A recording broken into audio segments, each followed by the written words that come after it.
gustaría que me comenten cómo se percataron de la identidad de género de su hija y cómo ha sido este proceso de transición. A ver, a partir de los 3 años, nosotros ya podemos percibir que ella le gustaba mucho todos los objetos que usualmente están representados para el género femenino.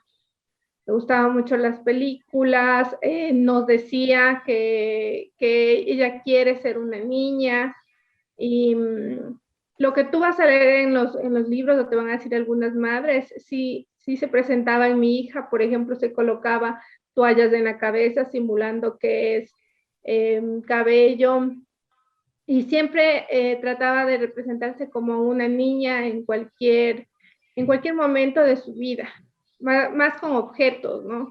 Con objetos que eran más de niña. Entonces, al principio pensamos que eso ya le iba a pasar cuando vaya a la escuela y que era simplemente un capricho, pero vimos que en la escuela ya fue mucho más intenso y era más constante el pedir que quiere ser una niña. Entonces, desde ahí empezamos a buscar información y ella empezó a visitar psicólogos porque pensamos que a lo mejor con ayuda de un profesional de la psicología, ella iba a tener claro que teniendo genitales masculinos se iba a olvidar de esos deseos.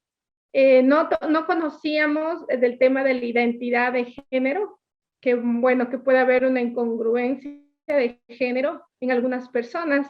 Eso ya lo aprendimos luego.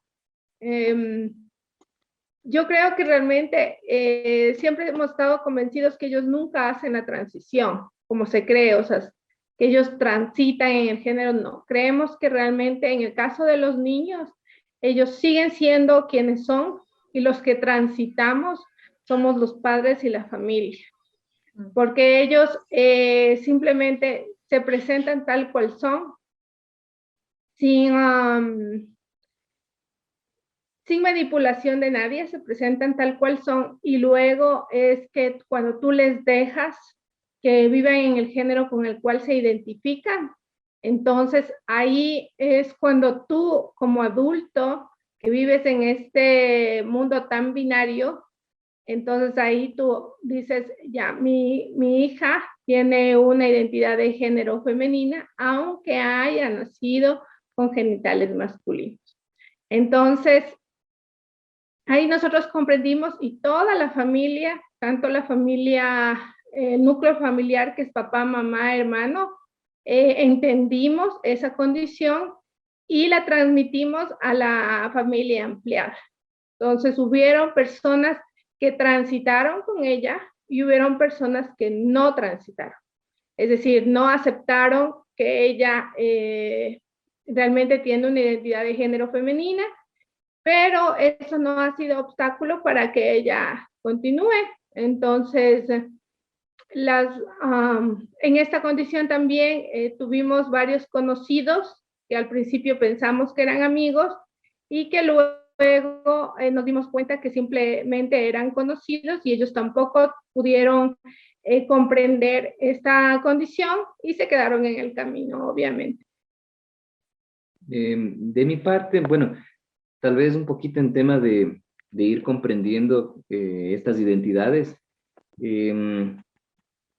Yo creo que es por el tema de muy poca información que existe en el Ecuador especialmente, ¿no?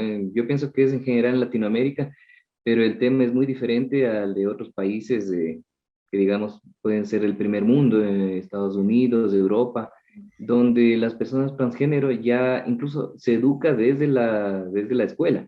Entonces, para que todos desde pequeños conozcan que hay diversidad y conozcan que dentro de esa diversidad, de, por ejemplo, lo que se cree en el Ecuador, todos somos homosexuales. Entonces, el tema es diferente porque inicialmente nosotros no teníamos información que qué significa ser una persona transgénero. Y también teníamos esa idea de que estaba dentro del grupo de las personas gays.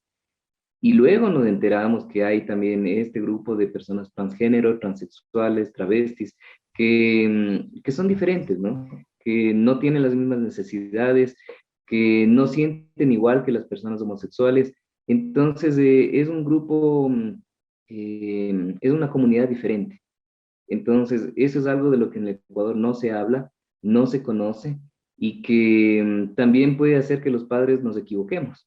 Entonces, sí quisiéramos que eso poco a poco se vaya socializando, que el Ecuador en general vaya conociendo que estas identidades existen, que no son personas enfermas, que igual que todos los niños igual tienen necesidades de jugar, de disfrutar, de cariño, de afecto también en el hogar. Entonces, que no sea esta condición una razón para que las personas transgénero sean arrojadas de casa, que sea más bien una razón más para apoyarlas, para abrazarlas y para ser comprendidas desde la información, informarnos como padres. Yo creo también que es importante destacar que esta condición se presenta en la primera infancia, es desde la primera infancia. Y las personas hace muchas décadas no les dejaban expresarse a sus hijos.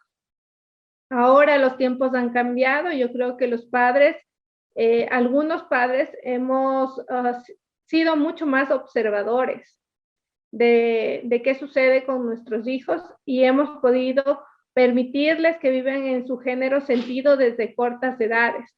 Y eso va a marcar una diferencia entre aquellas personas que no pudieron hacerlo y esta nueva generación de personas trans que están acompañadas de sus padres, de sus familias y también de profesionales, porque hay que entender que esta condición bien manejada debe ser acompañada por un grupo multidisciplinario de médicos y es lo que estamos solicitando al gobierno ecuatoriano que lo haga, porque es algo que siempre se pensó que a partir de los 18 años era una decisión. Hay que decirlo claramente, esto no es una decisión, es una condición que se manifiesta en las primeras infancias. Muchas gracias.